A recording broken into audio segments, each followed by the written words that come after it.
बहुत समय पहले की बात है। किसी गांव में धनीराम नाम का एक किसान रहता था।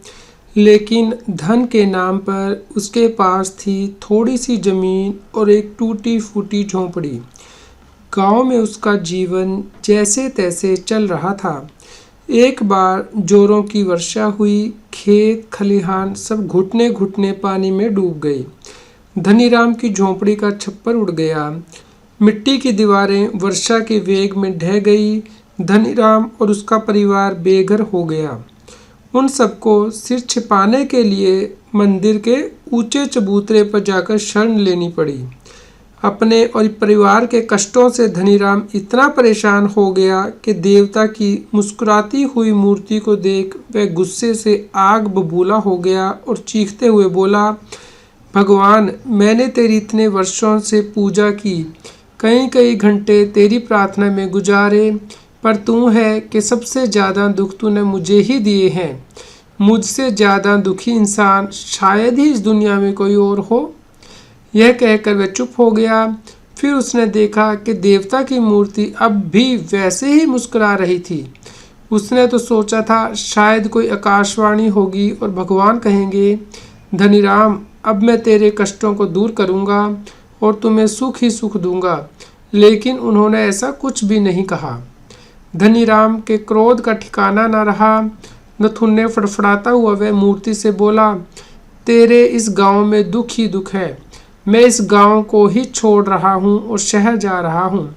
शहर में लोग सुखी हैं, आराम से रहते हैं। ना वहाँ कच्ची झोंपड़ियाँ हैं, ना यहाँ जैसा सूखा बाढ़। वहाँ तो सुना है पक्के मकान है, लोगों के पास बिस्तर, भांडे और खूब खाना पीना है। मैं भी शहर में जाकर सुख से जिंदगी बसर करूँगा। इतना कहकर धनीराम पत्नी और बच्चे को लेकर शहर की ओर निकल पड़ा। शहर की चकाचौंध देखी तो वह ठगा सा रह गया। लेकिन उसके पास जितने पैसे थे उससे 2 दिन का भोजन भी नहीं जुटा। तीसरे ही दिन खाने के लिए भीख मांगने की नौबत आ पहुंची। एक आलीशान मोहल्ले में एक कोठी के सामने धनीराम ने गुहार लगाई, हजूर, हम भिखारी नहीं हैं, हम तो किसान हैं। यह तो ईश्वर की नाइंसाफ़ी है कि हमें दुख ही दुख दिए जा रहे हैं। आपको भगवान ने खूब दिया है, इसमें से हमें भी कुछ दे दो। तभी दरबान बाहर आया, उसे झिटकते हुए बोला, अरे क्या चिल्ला रहा है, भगवान ने खूब दिया है। पिछले हफ्ते ही तो मालिक का इकलौता बेटा कैंसर से मर गया। मालिक मालकिन भी दोनों बीमार पड़ गए हैं। भीख तुझे कौन देगा, चल आगे बढ़। धनीराम हैरान, यह कैंसर भला क्या बीमारी है? जवान बेटा बीमारी से मर गया, माता पिता भी बीमार। उसे तो यह बातें कुछ समझ में नहीं आई। अगले दरवाजे पर पहुंचकर धनीराम तनिक ठिठका। भीतर से किसी के जोर जोर से हंसने की आवाज़ें आ रही थी। उसने सोचा, चलो पिछले घर में मातम का माहौल था, पर यहाँ तो कोई हंस रहा है। धनीराम और उसकी बीवी बच्चों ने इसी आशा से अपनी झोली फैलाकर भीख के लिए गुहार लगाई।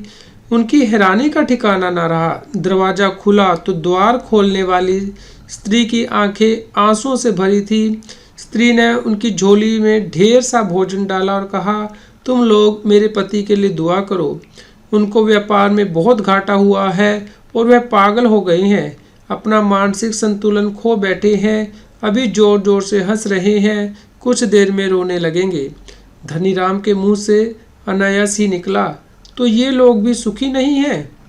उन्होंने एक जगह बैठकर भरपेट भोजन किया। कुछ देर सुस्ताने के बाद उठे तो उनसे चला ही नहीं जा रहा था। धनीराम ने अपनी पत्नी रामकली से कहा, नंगे पांव चलते चलते हम लोगों के पैरों में छाले पड़ गए हैं, चला भी नहीं जा रहा है। चलते चलते वे एक बड़े मकान के सामने जाकर रुके। उन्होंने गुहार लगाई, दुखियारे गरीबों को कुछ दे दो माई, तुम्हारा धन धान्य बना रहेगा। एक युवती हाथ में पकवान लेकर आई। तभी धनीराम बोला, मालकिन, भोजन तो हम भरपेट कर चुके हैं, अगर हो तो अपनी पुरानी चप्पलें दे दो। मालकिन बोली, मेरे स्वामी का एक पाँव नहीं है, दूसरा टेढ़ा है, वे चल फिर नहीं सकते, तब जूतों से उन्हें क्या काम। बच्चे भी नहीं हैं हमारे, मैं भी घर से कम ही निकलती हूँ, सब काम सेवक ही करते हैं, तो भाई जूते चप्पल तुम्हें कहाँ से दूँ। यह सुनकर धनीराम हैरान हो गया। वह तो समझ रहा था कि इस सुंदर से दिखने वाले मकान में सुखी लोग रहते होंगे, लेकिन यह क्या, यहाँ तो घर का मालिक चल फिर भी नहीं सकता। इतनी सुंदर स्त्री और भाग्य देखो, पति अपाहिज, बाल बच्चा भी नहीं, उसके मुंह से निकला यहाँ भी सुख नहीं। उसने अपनी पत्नी और हष्ट-पुष्ट बच्चों की ओर देखा। पैरों के छालों का दर्द तो वह भूल ही गया। धनीराम ने अपनी पत्नी से कहा, इनसे तो ज़्यादा हम सभी सुखी हैं।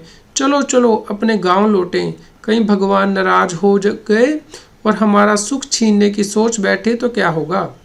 पैरों पर छालों की परवाह किए बगैर धनीराम और उसका परिवार तेज कदमों से अपने गांव की ओर वापस लौटने लगे।